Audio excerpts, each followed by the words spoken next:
um, overview of Bhagavad Pravaha, and then how Srimad Bhagavatam is the Supreme Personality of Godhead himself. Padma Purana states that, right? That we have heard. And then the summary of Srimad Bhagavatam in one hour that we have heard.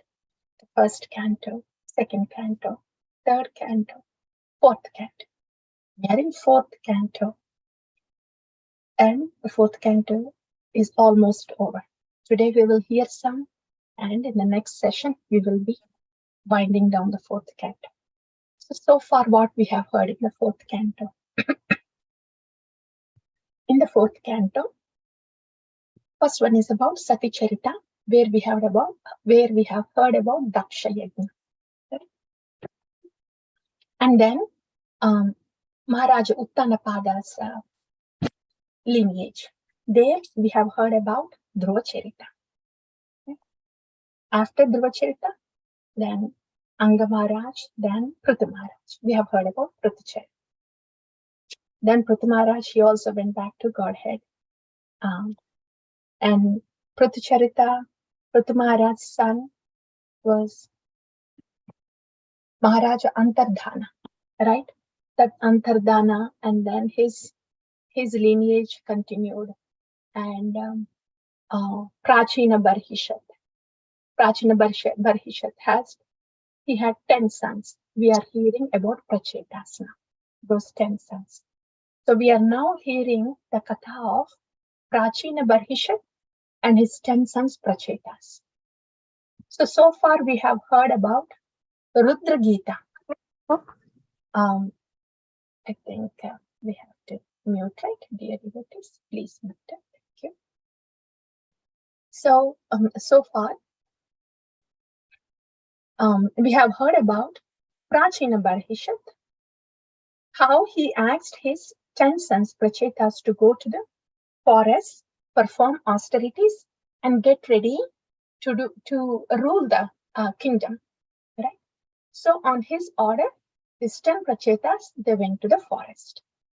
And in the last session, we have heard how those Prachetas were so fortunate that they get to hear Rudra Gita, the song from Lord Shiva, Rudra Gita, right?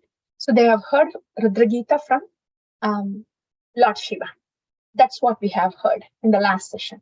So that is the scene going on at that end. What is happening with the Prachetas is that Rudra Gita. Lord Shiva taught them Rudra Gita, and then now Prachetas, they have entered into the waters and they are singing the Rudra Gita. They are continuing to sing all the time for about 10,000 years. So that is what is happening on the end of Prachetas. What is happening with their father Prachina Barhishat? That we will hear today.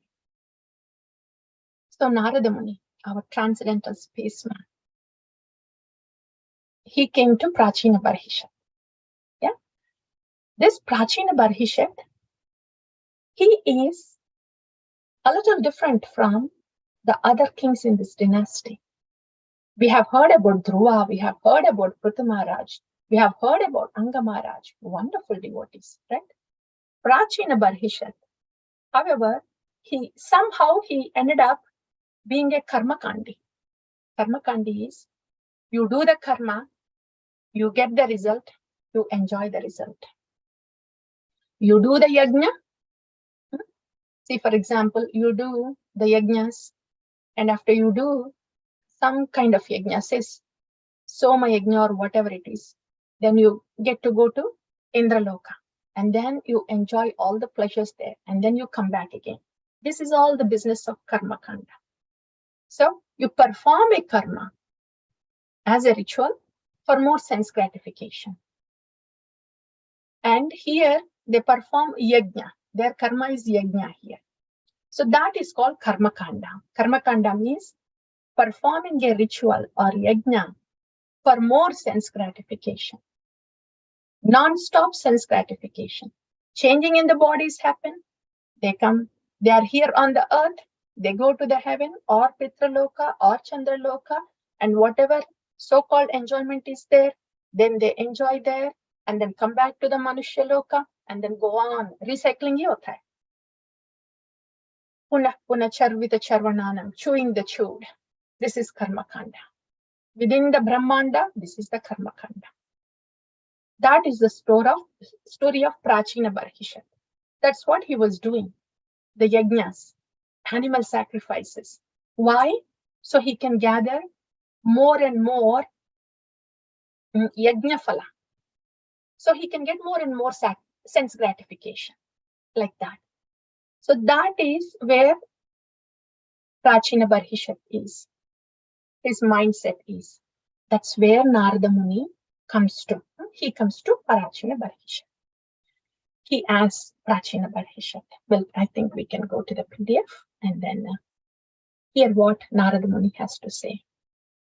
The transcendental spaceman. How he tailors his preaching to different personalities. Awesome. Narada Muni, if we remember, in the first canto to Maharaj Yudhishthira, he came and he did not give any introduction. He just straightforward said to Yudhishthira, do you think you are the protector of those Dhritarashtra and Gandhari? Do you think you are the protector and maintainer? No, you are just an instrument. So don't be unnecessarily be worried. That's all. He just says that one word to Dhritarashtra with no introduction, nothing. And Dhritarashtra gets it. He comes out of that illusion of me being the protector. If I don't protect, what's going to happen to that old couple, SNI? So illusion, he comes out of the illusion. He realizes, oh, I'm just an instrument. Krishna is the ultimate controller and protector. So Narada Muni could see how he has to convey the message to dispel the illusion. For Yudhishthira, that was the case. That's how the preaching went, to break the illusion of Yudhishthira. But Prachina Barhishat is a hard nut because he's totally captivated in this physical plane of I want to do more yajna, I want to have more yajna phala, and so I can get more sense gratification, like that. So how does Narada Muni handle him? That's what we are going to see today. So Narada Muni comes to Prachina Barhishat. Okay. And here is Prachina Barhishat and he is Narada. So Narada Muni says, what's up, Prachina Barhishat? What are you doing here? It looks like you're doing so many yajnas here non-stop. Even before you finish one yajna, you are getting preparations for the other yajna started. You're doing so much of animal killing, animal sacrifices here. I mean, yes, there are some injunctions about animal sacrifices, but that is to a limit. Like Prithu Maharaj did that Ashwamedha Yajna, there was horse sacrifice, but there was a limit. That's just to bring auspiciousness to the citizens, and then those animals will be liberated and to give them the better life. That's a different kind.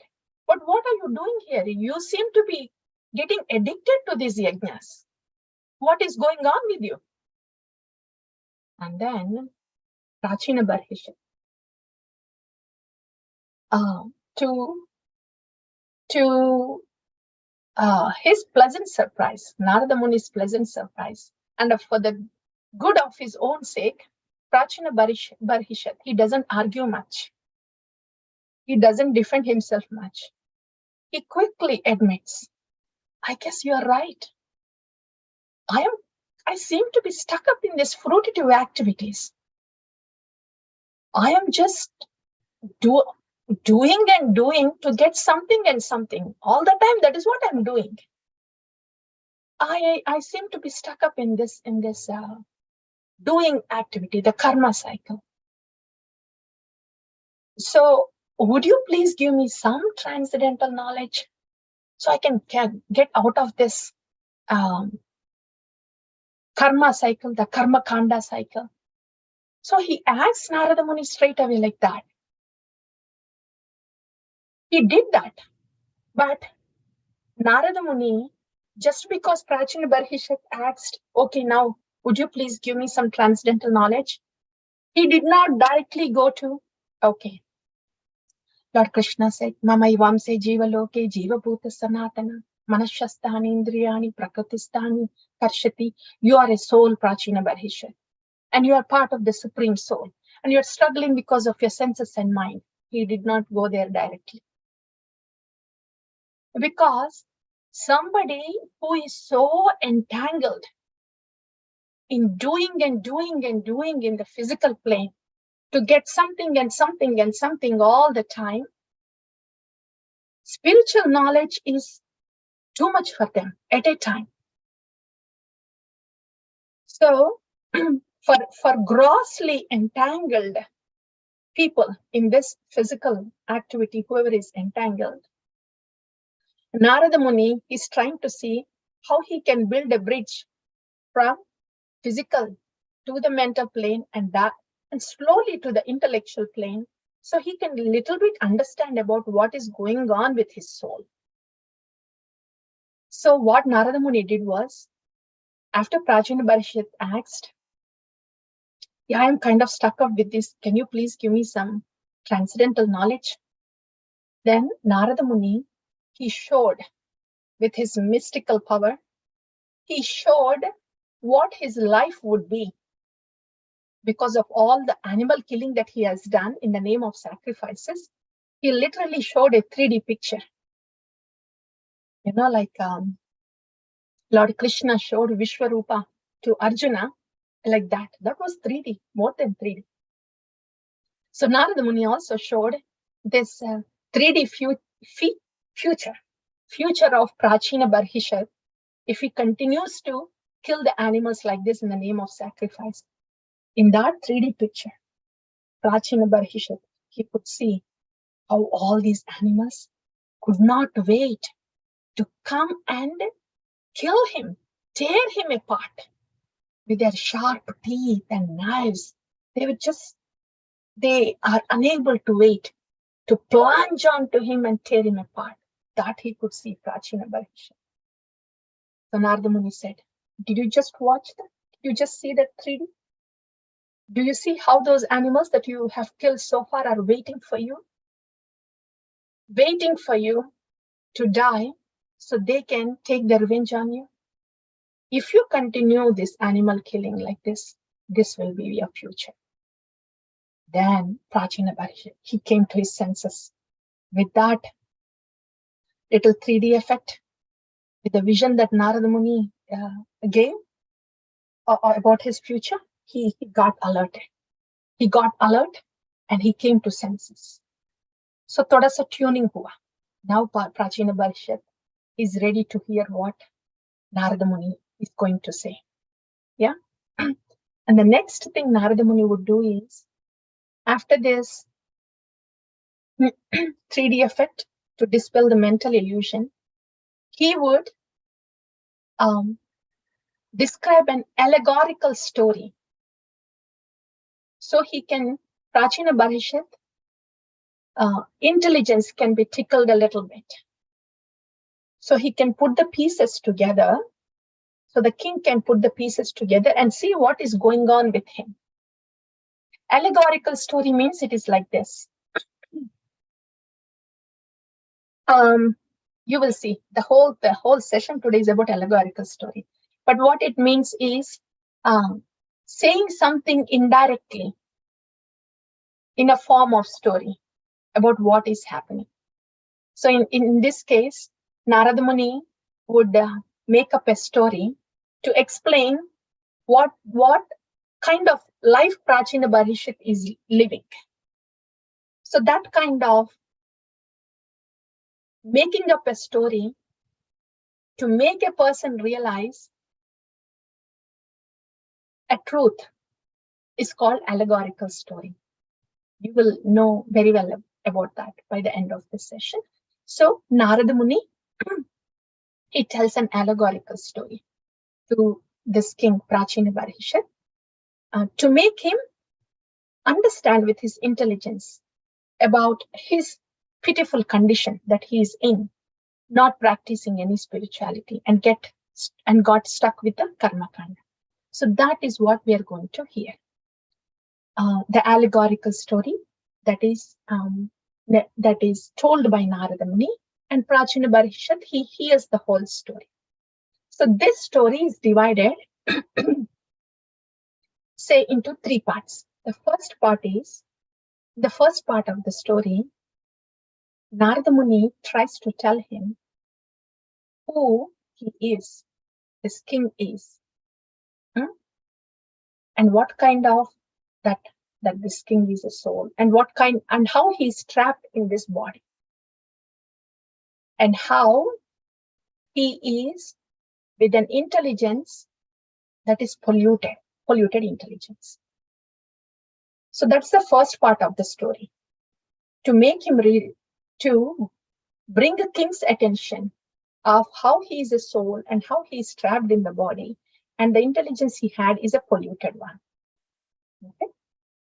If we hear this story, this is going to be very graphical and very physical too. This is for, Bhagavata really tailored even to the dumb people and very grossly engrossed people. Because when the story goes on, then we will become very alert about our physical body. Who are we? What is happening with this body? And how it deteriorates everything. So Bhagavatam is trying to bring attention. Abtakta, when we are hearing from pure devotees, it's all on spiritual plane. Very good. Wonderful. Wonderful. But for those who are thinking that all the spirituality is too much spiritual for them, the Narada Muni is bringing them from their physical consciousness gradually to the spiritual consciousness. So through this allegorical story, it is pertaining to us too. We can see what our status is. I mean, we are fortunate that our status is much better than Prachina Barhishat. But what a status of a person would be if they would not do a devotion, do the devotion. Yeah. So first part is about the soul, how the soul is trapped in this body with polluted intelligence. Second part of the story is the soul. This is also polluted intelligence, adharmic intelligence. First part is soul with dharmic intelligence.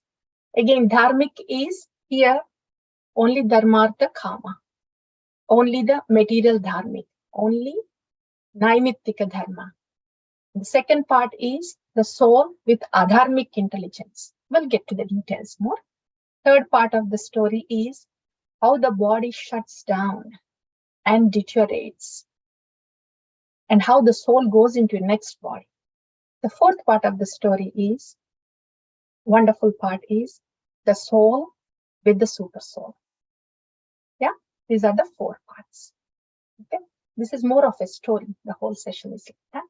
So we'll go to the first part now. Now that Narada Muni has shown that 3D vision, future vision to Prachina Barhishat, now he is tuned to this allegorical story. So now the story goes. Narada Muni says, this is the technique that is used in most cases, actually.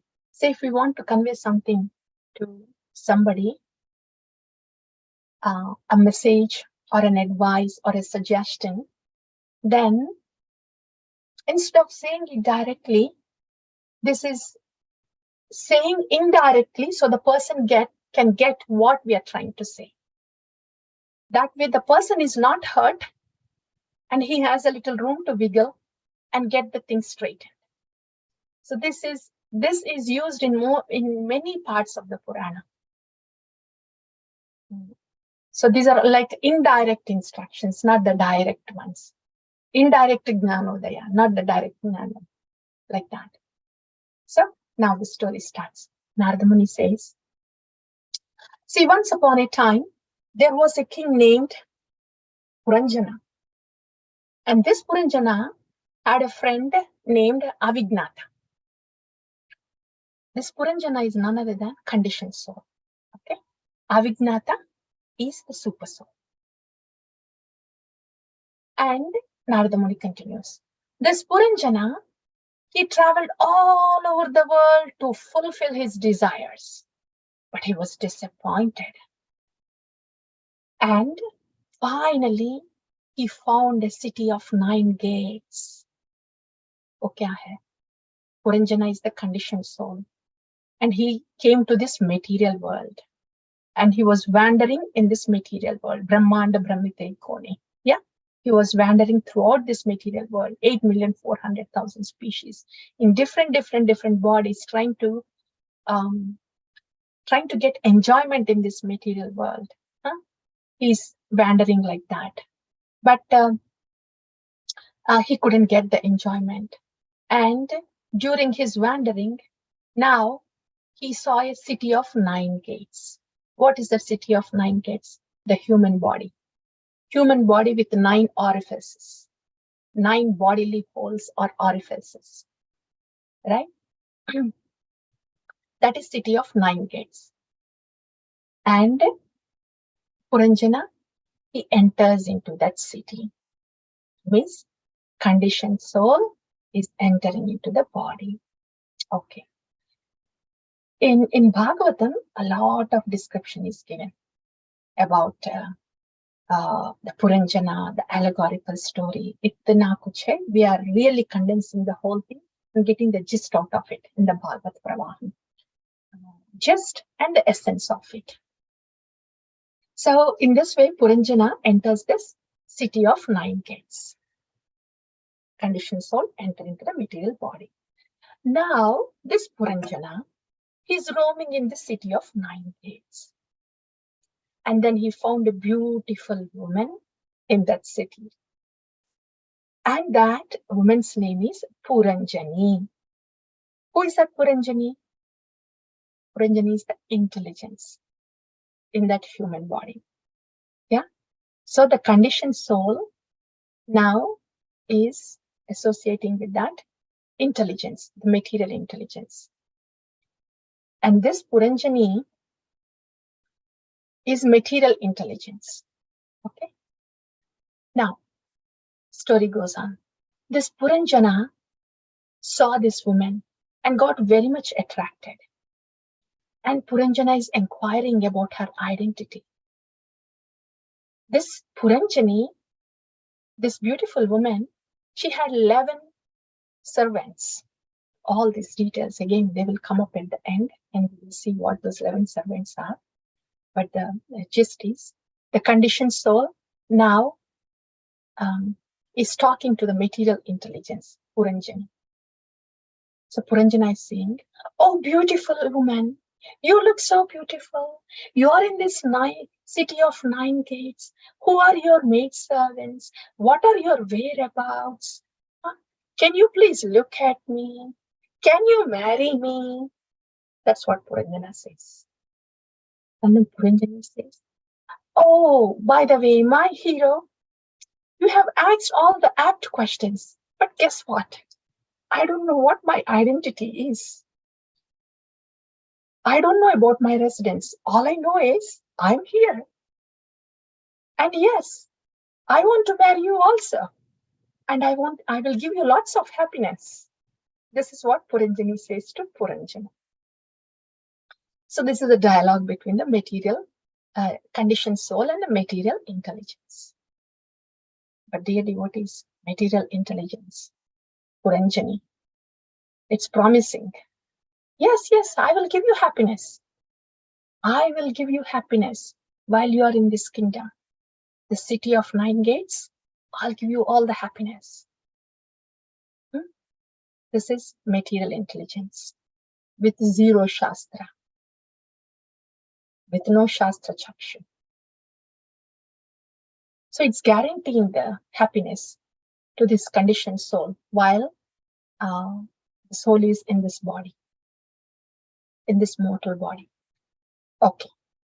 So, and then Puranjani, the material intelligence.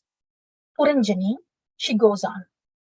She says, "Oh, my dear hero, Puranjana, see, you are very worth, you are very worth of my attention to you. See, even if I want to give happiness, the other person should be ready to receive happiness. Some people are not ready to receive, but you seem to be ready to receive the happiness that I'm going to give you. Some people, they are not ready to receive the happiness that I'm going to give. They are unfortunate.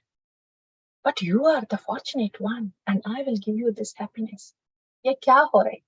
What does that mean? What is this material intelligence talking to the soul?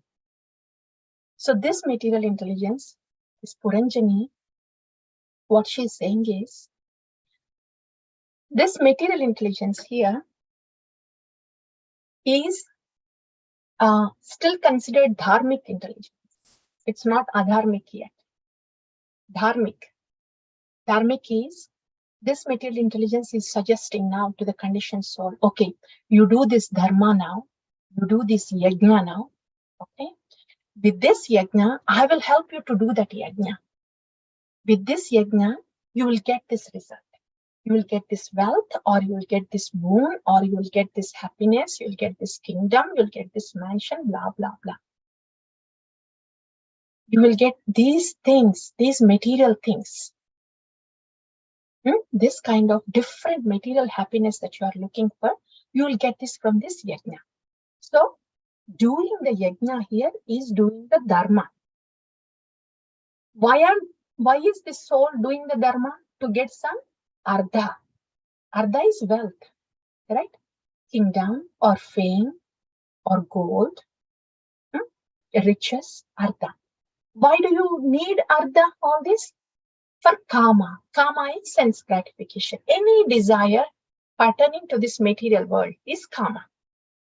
Wanting people, wanting things, wanting prestige, wanting honor, everything. Anything that is desire, any desire that is pertinent to anything that is existing materially, starting from physical attraction, wanting a physical body, to subtler attraction and recognition and fame, everything is kama. Okay? So this material intelligence is saying, yes, yes, yes, I am a good material intelligence. See, I'm telling you to do dharma. I'm a dharmic intelligence. So you can get the ardha. And then that way you can be happy. Other words, other terminology for sense gratification is you can be happy. See, this is how I want to give you happiness. And you seem to be understand what I'm saying, right? So let's go ahead do the dharma. Let's go ahead do these rituals, and then we'll get the ardha, and then we can be happy with all sense gratification, kama.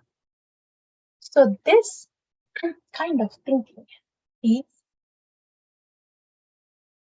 pravritti marga.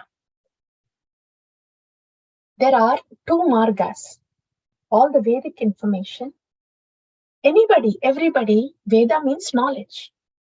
So the knowledge that is obtained to us can be utilized for total sense gratification and get stuck in this Brahmanda.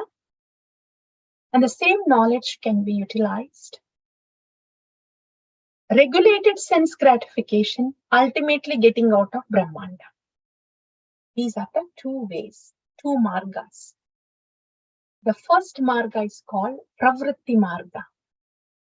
Pravritti marga is all about enjoyment. But following the route of dharma, ardha, kama. Kama, enjoyment. So enjoyment by following dharma, accumulating ardha, and then enjoy. Again, dharma, ardha, kama. Again, dharma, ardha, kama. Dharma, ardha, kama. This is karma kanda. Where is this leading to? Nowhere, just the Brahmanda. Karma kanda within the Brahmanda. Dharma, ardha, kama. Follow the dharma, do the yajna, you get the ardha. or heavenly planets, and you can fulfill your karma, all your sense gratifications. And after all the sense gratification in the heavenly planets is over, then you'll fall back on the earth. Then you do the yajna again. Dharma, artha, kama. Again, dharma, artha, kama. This is pravritti marga, all about kama or sense gratification. There is no moksha also here. You see? Moksha means beyond Brahmanda. They are not concerned about beyond Brahmanda. They think the kama, sense gratification with this Brahmanda is all in all. That is karma kanda. That is pravritti marga. This is what this kind of intelligence is telling to this conditioned soul. See, I'm a dharmic one. This is how dharmically you can get sense gratification. That is pravritti marga. And nivritti marga is, yes, sense gratification is there, but in a regulated manner. That's one point. Second thing is, here the goal is moksha, not kama. Beyond kama. Dharma, artha, kama, moksha. So yes, there is kama or sense gratification in the nivritti marga also, but very regulated. And here in nivritti marga, there is varnashrama dharma. The brahmacharya is meant to prepare for grihastha-ashrama. In grihastha-ashrama, there is concession for sense gratification, regulated sense gratification. Okay, but that's not all in all. Dharma, artha, kama, and then grihastha-ashrama should lead to vanaprastha-ashrama, where the person starts to get detached from the sense gratification and anything material, and prepares for the spiritual life. That is vanaprastha, right? So vanaprastha is meant for the next step, moksha. So dharma, artha, kama, moksha. When the moksha is also added in the equation, when the moksha is the goal of the life, then that is nivritti marga. Yeah, in nivritti marga, sense gratification is not all in all. Because there is propensity for conditioned soul for sense gratification, it is allowed there in a regulated manner, but the goal is samsiddhir haritoshana. Atah pumbir vichasreshta varnashrama vibhagasaha swanushtitasya dharmasya samsiddhir haritoshana. So all the varnas and all the ashramas are geared towards haritoshanam. Like Prithu Maharaj, when he was addressing all his citizens, he was talking about the varnashrama dharma. And he was bringing everybody's attention to, remember, our goal is haritoshanam. Yeah, that is nivritti marga. So nivritti marga is encouraged. Pravritti marga is discouraged, because that's karma kanda that we get into. We are stuck in the Brahmanda. We might be thinking, oh, that is pravritti marga. That is somebody else. That's karma kandis do that, not me. Then we have to look at our thinking. Okay, I am doing what I'm doing in bhakti to get what? Fame, recognition. Because that will come in bhakti. That will come. Artha will come. Sense gratification, opportunities for sense gratification will come. Entertaining recognition, entertaining adoration is also sense gratification. Yeah. So if we are getting till there only in bhakti, that we are in pravritti. We have to be beyond nadanam na janam na sundarim kavitam. That is beyond pravritti. Yeah, getting beyond dharma, artha, kama. Beyond nadanam na janam na sundarim kavitam jagadisha kamaye. Mama Janmani Janmanishwari Bhavatat Bhakti Haitaki. So we should be cautious about our thinking in bhakti also. This is not just meant for, oh, that's for karma kandis. Yeah, that is there. But for us, we have to be cautious also. Right. So that is Puranjani. That is what she was saying. See, I'm a dharmic intelligence. Not everybody can understand what kind of enjoyment I was going to give. See, your understanding. So I'm ready to give you enjoyment. This is all material intelligence. This dharmic, but naimittika dharma, caught up with sense gratification, speaking to Puranjana. Okay. That's the story of conditioned soul. And then now Puranjana is married to Puranjani. Conditioned soul, yeah, is now accepting this material intelligence and then is bound to this material intelligence. So, like that, this Puranjana and Puranjani are married and they have enjoyed in the city of 9 gates for 100 years. So, conditioned soul is now caught up with that material intelligence and is thinking nothing and doing nothing but just dharma artha kama, caught up.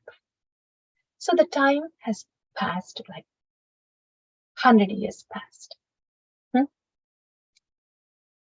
Here, this is also karma kandik, right?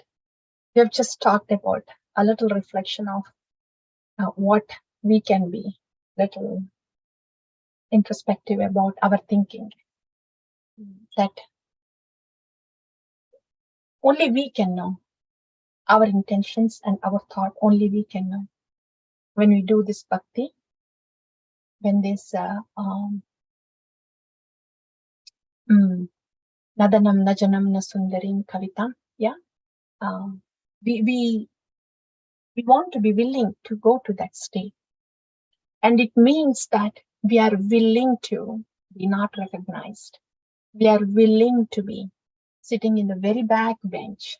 We are willing to be quiet. We are willing to be unknown. We are willing to be. And at times we could feel like, what? Is my bhakti heading the right way? Because we may hear the applaud everywhere to many people around. And you may not be getting that because you're not seeking the attention. Then you don't have to doubt yourself if the bhakti is right. Many Sharanagata Bhaktas who are getting to the stage of Nadanam Najanam Sundari means it is getting to the backstage. It's getting to the backbench. Yeah. So there may not be any recognition. There may not be any adoration. There may not be any acknowledgement also in the service that you might be doing. But still, if that is the seva that is given to you by Shri Guru, that is it. That is your dhana. And nothing else needs to confirm that for you. Yeah. So that is the stage of Nadanam Najanam Nasundarim Kavita. That's one reflection. The second thing is, yahan pe kya ho raha hai? This body, Puranjani, got stuck in this city of 9 gates. This human body, Prahlad Maharaj says, Durlabam Manusha Janma, and also says, Ardhatim. This is short-lived. But Ardhatim. But this is purposeful. Though this human body is rare, though it is short-lived, it can be used for a purpose. Durlabam Manusha Janmam. Manusha Janmam and Ardhatim. This is short-lived, but used for a purpose. So that is what Prahlad Maharaj says, see, it's like this, the human body is not easily obtained. See, for plowing the fields, a tractor is enough for plowing the fields. Mercedes-Benz, no, that's not for plowing the fields. Mercedes-Benz is sophisticated, and that kind of car needs different roads. So we cannot use the Mercedes-Benz for plowing the fields. Like that, human body cannot just be used for eating, mating, sleeping, defending. Yeah, these things that any animal does that. And the speciality, the unique thing about a human being, only that happens only in the human body is Atato Brahma Jijnasa. So that is why Durlabham Manusha Janma. And we also have discussed how this human body is not subjected to too much of pain, unlike those in the hellish planets, or too much of pleasure, unlike those residents in the heavenly planets. So perfect vehicle to go back home, back to Godhead. Yeah. And so that's the kind of the body that we are in. Human body is Sudurlabha. But here, this Puranjana is stuck up in this city of 9 gates because of his polluted intelligence, right? And then next, what happens? If we think this is polluted intelligence, now he ends up in even more worse situation. This Puranjani is material intelligence for sense gratification through the route of dharma. But now what happens to this Puranjana is, one day he has this desire to go out and do the hunting. And it means this conditioned soul, he starts to having unlimited sense desires. Now he is wanting to tread the adharmic way, sense gratification without sense gratification with no rules, like an animal. So here, Puranjana, the story goes on, again a long story. In the story, Narada Muni says, this Puranjana, he had this desire to go for hunting.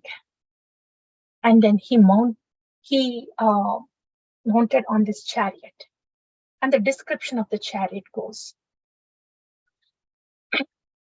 And here hunting means women hunting. He's going out of the palace for the women hunting. And the description of the chariot is given here. And Narada Muni says, he was hunting the animals, so many animals. He was influenced by demoniac propensities and he killed animals mercilessly, Narada Muni says. Killing for scriptural injections, for sacrifice is fine, but he was going beyond that. Beyond that for his unregulated sense gratification. He has his wife at home, but he has come out for women hunting. So he's going in an adharmic way, killing so many animals. Why is this Narada Muni saying all this? Because Puranjana is killing the animals in the name of sacrifice, right? So he's saying this all indirectly, that Puranjana is coming out and is doing this animal hunting, and he's going in this adharmic way, like that. And here he gives the description of the chariot. So far we have heard that Puranjana was influenced by demonic propensity, and he was killing mercilessly, became hard-hearted. Conditioned soul becoming hard-hearted. When would that happen? Let's see. The chariot gives us some clues why he had become so hard-hearted. He is the soul, the Puranjana sitting in the chariot. Are you able to see this, or do I have to zoom a little more? Let me see. Yes, please. I think. Yeah. This. So he's sitting here, Puranjana, this conditioned soul. Now, dear devotees, please see what happens to your soul.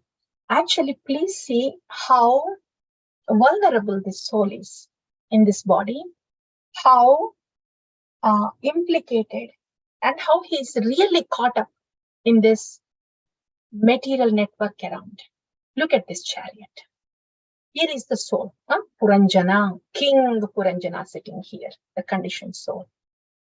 And this chariot, it has two pillars, illusion and lamentation.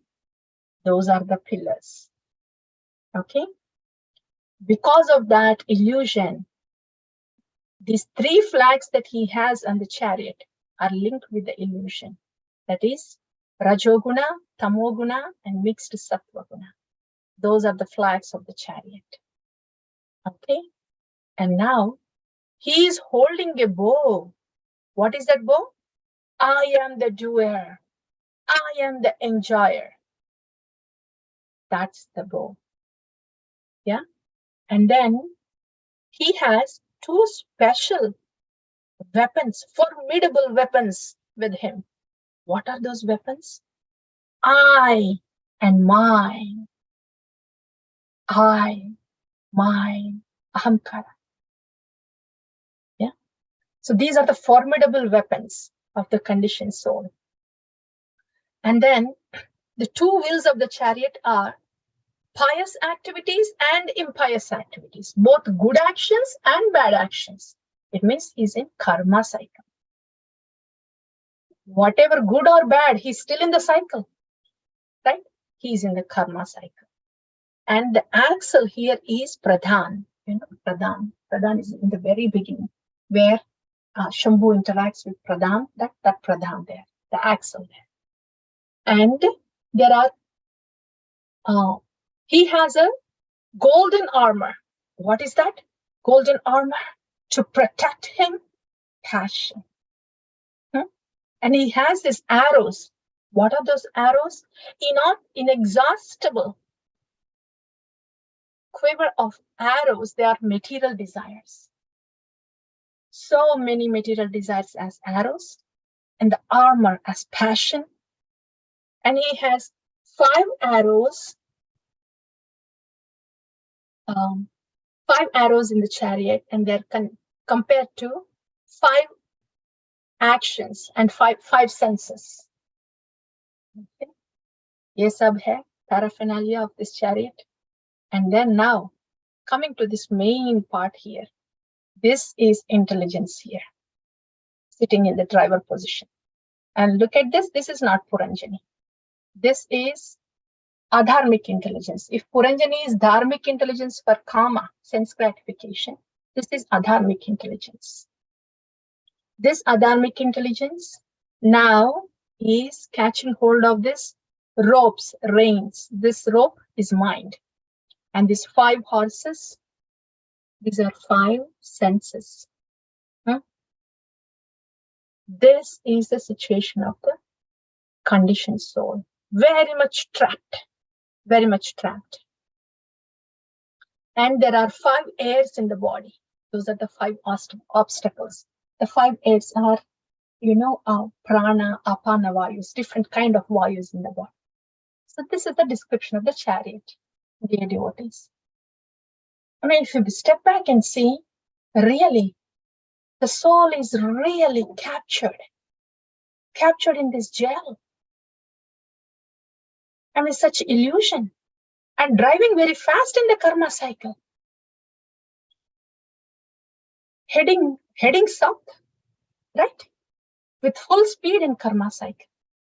That's the condition of the conditioned soul, who is under the influence of this illusion, Rajo, Tamo, Guna. What can change his future? One thing here, if we change one thing in this whole diagram, everything else will be auspicious, will become auspicious. That one thing is this driver's seat hai na yahan pe. Bhagavad Gita says the intelligence, Shastra, should be occupying the place of intelligence. So this driver's seat, if this is replaced by sadhu and shastra, then this conditioned jiva will start to hear from sadhu and shastra. And then one after the other. And this mind will be controlled. Yeah. In the light of sadhu and shastra, becomes sastra chakshu. So the mind will be controlled. The senses will be controlled. I'm not saying Krishnaized, because even in impersonal Brahman, the Shastra will control the mind and senses. Krishnaized is even more better, but at least spiritualized is Shastra Chakshu. Then this will be spiritualized, and then this Aham Mameti, this will be gone, and then the karma cycle will stop, and then the effect of Tamoguna, Rajoguna, this will go away. So if this driver's seat is occupied by sadhu and shastra, the shastric intelligence, the spiritual knowledge given by the sadhu can bring this soul out of aham mameti. And of course, Kapila Deva already said that, right? There are 3 yogas that can bring the soul out of aham mameti by Adhyatmik yoga, that can be done in 3 ways. Yeah, Jnana Yoga, Ashtanga, Bhakti Yoga. But out of all these 3, Bhakti Yoga is the best, and I'm endorsing that. That Lord Kapila said that, Lord Krishna also said that. Yeah. So that's the key thing there. Intelligence seat, if it is occupied by sadhu and shastra. Okay. We are trying to get something out of these very dry physical graphical slides here. So, but the Narada Muni story is so far, yeah, Puranjana went for women hunting, and he hunted animals for a long time, and then he got home back. He was tired and fatigued, and he came back home. Okay, and then what happened? Puranjani, his wife, is very upset with her husband because he went for animal hunting. Yeah, and then Puranjana, he pacifies her wife, Puranjani, and then again the cycle of dharmartha kama that goes on. Okay, so the time is passing by like this, good for nothing, just dharmartha kama, and was even more is the hunting part. So in this way, the conditioned soul, Narada Muni is saying, in this way, Puranjana is living his life in that city of 9 gates, enjoying with his queen. He's saying that. But by this time, Prachina Barhi is thinking, enjoyment nahi lag raha. This doesn't look like enjoyment. But that's the whole purpose of Narada Muni saying this allegorical story. He's saying, yes, Puranjana is now in the city of 9 gates and enjoying with his wife Puranjani. And the time is passing by. Time is passing by. And actually, they begot 1,100 sons and 110 daughters. And they got married, and they had grandchildren. Grandchildren got married, and they had children. All of them. The whole city of 9 gates is just occupied by this family of Puranjana and Puranjani. But guess what? All these grandsons, sons, daughters, grandsons, great-great-grandsons, etc., all of them started plundering Puranjana. It means the body is starting to deteriorate. Yeah? Why is he saying Narada Muni started plundering Puranjana? Because in materialistic life, one is so much caught up with the family. At the end of the, when the body is not anymore useful, when the body is deceased and getting close to old age, they are not respected anymore because there's no productivity from the body. There's no income coming from the body, right? That way they're not respected anymore. So the same children, they will see that person, the parents, in different way, and they will start fighting for the properties, and they don't care for their parents. This is the regular life that goes on in conditioned life. In the conditioned world, right? With no devotion. This is why Narada Muni is saying that. He's saying this Puranjani, but he's indirectly saying, Prachina Parishad, this is what your condition is. You are very much caught up. Like that. And then the story goes, Narada Muni, very expertly he's narrating. All these sons and daughters, they started plundering this Puranjana. And he came to this point where he came to this point of old age.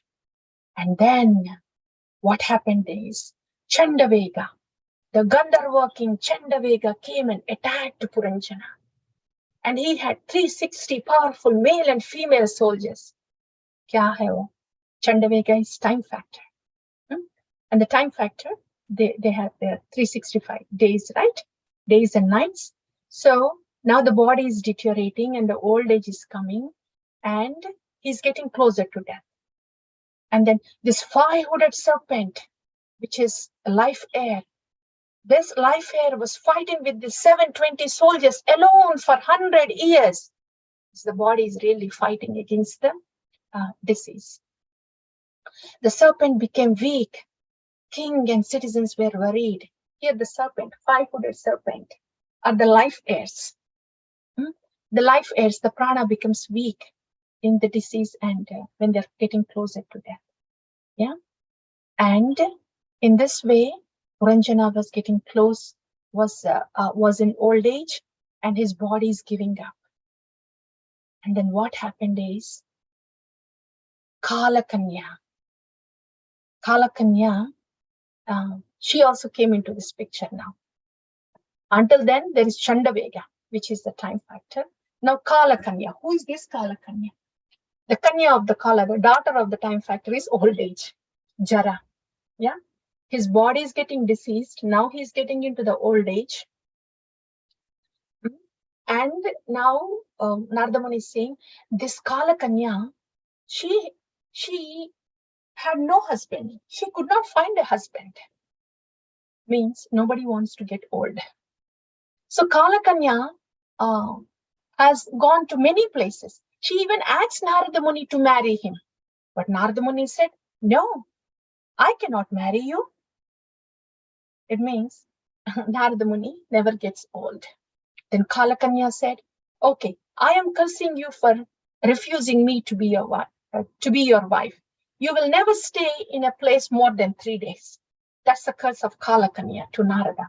And that's why the sannyasis generally don't stay more than 2 or 3 days in a place. Like that. Okay. Then the Kalakanya, after proposing to Narada and got dejected, he goes to the king of Yavanas, and his name is Bhaya. And so she wanted to become the wife of Bhaya. He asked Bhaya, the king of Yavanas, to marry him. But Bhaya, the king of Yavanas, said, no. I will not marry you. I have my brother, Prajwara. Prajwara means fever. I have my brother Prajwara. I will ask him to marry you. But what I will do is, I will employ you both, the Jara, old age, the Prajwara, fever. I'll employ you both in demolishing the human bodies. What means? The whole thing means Jara is old age. Because of the time factor, the old age will come to this human body. And along with the old age, because of the time factor, bhayam, fear also comes. Yeah. And also as a human body is getting close to the death, especially during the time of leaving the body, there will be fever, prajvara, the temperature of the body goes up. Yeah, that's the description of Narada Muni in the allegorical story. He's saying all this because he's trying to have effect on this king, bringing out this graphical description, Jara, and then Prajvara, and the Bhaya, and then Kalakanya. See, this is what is going to happen to your body if you're conditioned like this in this karma kanda. That's the message Narada Muni wants to give. Okay, he said all that. And then finally, Puranjana had to die because Kalakanya came and attacked him, and the Baya and Prajvara also attacked him. So Puranjana had to leave the city of 9 gates. So the soul had to come out of the body. Puranjana died. Because Puranjana, when he was dying at the time of death, he was thinking of Puranjani, his wife. So what happens? Whoever thinks, so whatever is thought at the end of the life when leaving the body, that's what one would become, or that's what one would go, right? Antyakaleva mameva smaran muktva kalevara yah prayati samadbhavam nati yah prayati samadbhavam yati na atra samsaya. Lord Krishna is saying in Bhagavad Gita, when he was explaining about what happens when the soul leaves the body, he was asking Arjuna, "Oh Arjuna, that's why Antyakaleva mameva smaran muktva kalevaram." So if one thinks of me, if one is in the smarana of me, when they leave the body, they will come to me. So the principle is, whatever lingers in our consciousness very strongly during the lifetime, the same will happen during the death. So the next destination would be that. If the impressions of sense gratification is so strong, then they have to get a body which is suitable for that kind of sense gratification. Sometimes it can be pig, sometimes it can be whatever, cat, polar bear, yeah, deep ignorance. That is polar bear, sleep for 6 months, like that. So whatever that state of consciousness is at the time of death, suitable body will be given in the next birth. So here in Puranjana's case, his state of consciousness was so stuck with with his wife who is female. So he ended up in a female body in the next life. For us, the reason we are doing for us, we are practicing bhakti every day to cause certain samskaras, right? When we hear, we want those spiritual samskaras, the hearing to penetrate within us. And when we are the acharyas, acharya bhajans, we want the mood to penetrate within us. So with those samskaras, when we are doing seva, we want that seva to be flavored with these samskaras of the mood of the acharyas, the dainya, and whatever is said in the katha. So our service should be flavored by our mood. This is what we are doing in bhakti every day, to have these samskaras of bhakti every day, every day. So much so that when we leave the body, there are only the samskaras of bhakti, only the smarana of Govinda. So we can just close the eyes in this material world, open the eyes in the spiritual world, and be with Govinda. This is why we are doing bhakti every day. That we want to keep in our mind. And for that, what happens is when we keep that in the mind, then we will do bhakti more favorably, not sadly, not discouragingly, not inflictingly, and not with complaints. We will not do it like that. We will do like more gratefully. Yeah, whatever little bit is given, we see, yes, very good. More gratefully, more peacefully, more satisfied. Even this, only this much is given, no problem, I'm satisfied. Satisfaction is the characteristic in the mode of goodness. Itna kuch diya, there is no satisfaction. I mean, here satisfaction is, we want more and more in bhakti. But that more and more in bhakti should be accompanied with the satisfaction in the heart also. Not having satisfaction and having restlessness is in the mode of passion, right?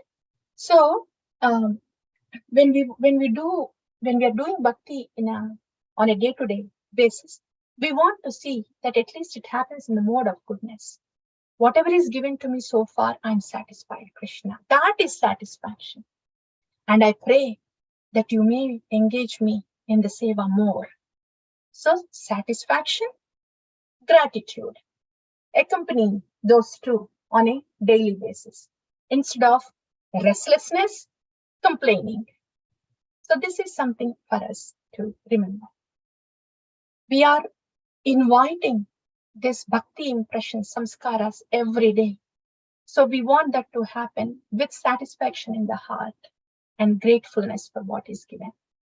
Yeah, in that way, Smarna can go on very positively and abundantly, because that's the whole purpose of doing bhakti, right? Like that. Okay, now coming to Narada Muni's story. Yeah, now Puranjana has taken next birth.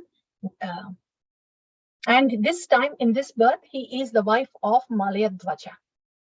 This Malayadwaja and the name of this Puranjana as wife of Malayadwaja is Vaidarbi. Okay. Now Puranjana is born as Vaidarbi, wife of Malayadwaja. And they had sons and daughters. Okay. All that happened. And then Malayadwaja is a devotee of Lord Krishna. So he wanted to retire to the forest after ruling, and so he went with his wife Vaidarbi.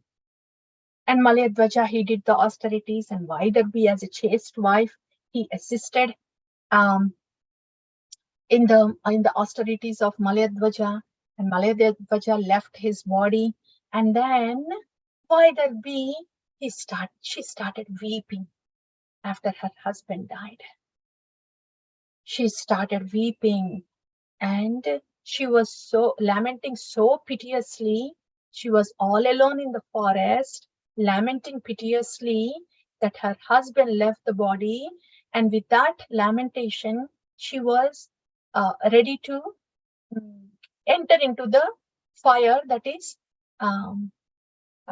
enter into the fire of his husband. Yeah, that was set for her husband.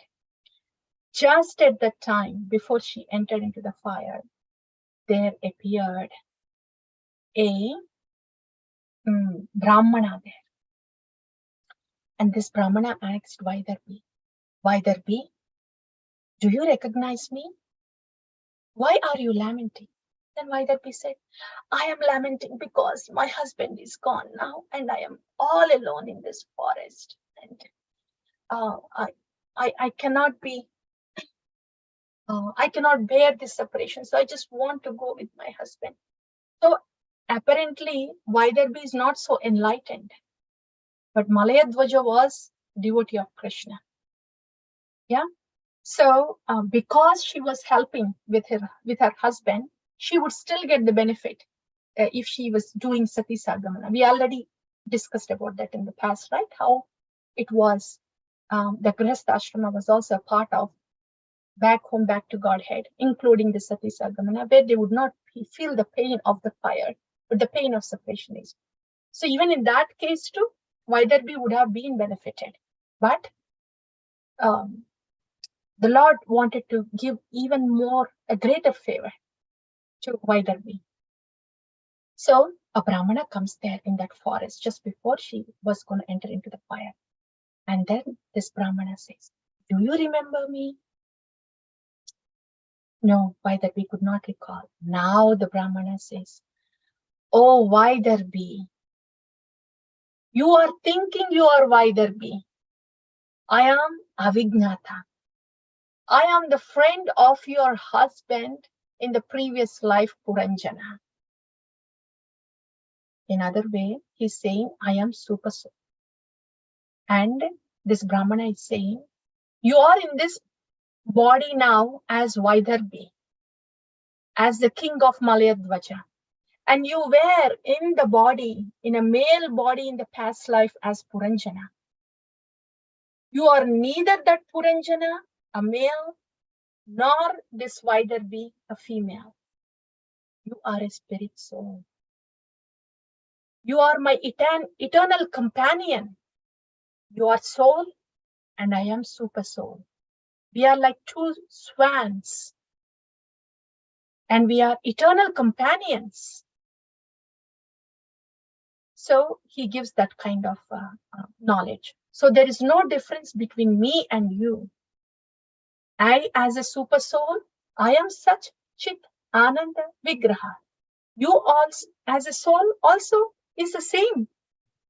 Sat Chit Ananda Vigraha. You are not male, you are not female, and you're not, you don't belong to this material body. Like that. So, with the instruction of this Avignata, Vaidarbi is enlightened. In this way, Vaidarbi got enlightened and she stopped lamenting. This is the story, allegorical story, that was told by Narada Muni to Puranjana, to Prachina Bharati. So, what did we hear today? We have heard how Prachina Bharishat is so much stuck in this physical plane of Karmakanda. So in order to bring him to the spiritual plane, Narada Muni first gave a little vision, a future vision of how he's going to be. So mentally he got alert by that 3D vision, where he was seeing that he would be tortured by the animals that he killed. So in that way, he gave a 3D vision to wake him up a little bit, Narada Muni, and after that, he started saying this allegorical story. In the first part of the story, we have heard how conditioned soul is stuck in this material body, and this intelligence, so-called dharmic intelligence, has captured the conditioned soul, the person. So this conditioned soul or this person is stuck within Brahmanda.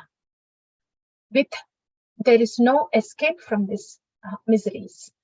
And that is pravritti marga that we have discussed, right? Where only dharma artha kama is there. Repeated dharma artha kama, karma kanda. Karma kanda doing the yajna or karma kanda of mentality. Everywhere now is just karma kanda mentality, right? Where they're not doing yajna, but they're doing things to get some money, right? So they can enjoy in this world. There is no thought about spiritual matters. That is karmakandic thinking. Yeah. So this is the fate of those people who has no place for spiritual subject matters. That's the karmakanda thinking. They're stuck in the Brahmanda.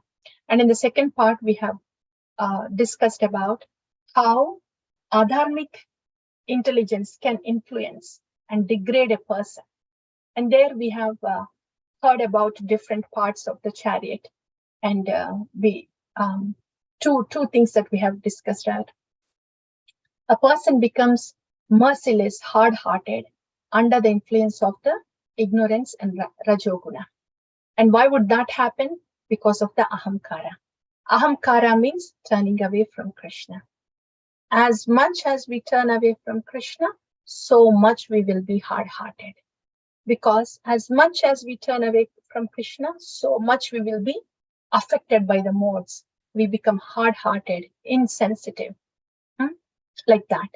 So then what is the ray of hope there for those people who are in that adharmic, who are affected with that adharmic intelligence? Then with the mercy of pure devotee, when when their intelligence is slowly occupied by the Shastra, then this conditioned soul will be liberated from this karmic network, karmic cycle and the material network, the chariot that we have seen, right? So that we have discussed. And then after that, when he comes back to the kingdom, how the old age hits him, and how a materialistic person, so much caught up with the family affairs, will be troubled by the very same family members at the end, when there is no Krishna in their life. Yeah, that we have heard. That all those sons and the daughters, they started plundering him, right?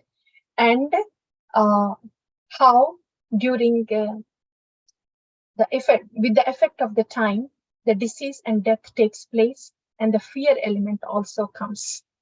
And this is all in materialistic life when there is no bhakti. In very contrast to this, we have discussed in the past sessions how in the Rudra Gita, right? How bhakti is untouched by the time. It means the bhakta is untouched by the time. It means bhakta is not affected by the fear that is caused by the time, and not affected by the destruction that is caused by the time. Because destruction of the body is just change in service for the bhakta. So time does not touch bhakta.